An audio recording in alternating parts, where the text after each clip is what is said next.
Why are there so many bad artists in the world? Because not enough people are going to this website, portraitartacademy.com. I have to agree and disagree at the same time. What do you mean? Yes, more people would be better at art if they learned from that website. Shameless self-promotion. But no, it's not the only source. I guess there are other ways to learn art. Except for me, I will always be bad at it. I know, but this is the best way. portraitartacademy.com has it all. Can we at least agree on that? Yes, haha, yes, it's the best one. I'm serious. In this video we are going to discuss the difference between thick and thin lines and what the effect is on the drawings when you use those.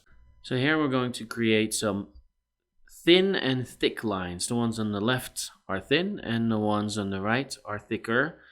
Then I'm also showing you, instead of straight lines, these curved lines. What you can do is put a lot of lines next to each other. That also makes it thicker. Of course, that takes more work and more time, but it's possible. And then you don't have to use that overhand grip that you might not be used to. Here is a 3B pencil, so it's darker. So we're trying to create thicker lines, so we use kind of the side of the pencil, which works. Or you could just have really short lines, long lines. This is a darker pencil. This is the 10B one. See how thick and wide those lines become if you put it sideways and use the overhand grip. Very nice.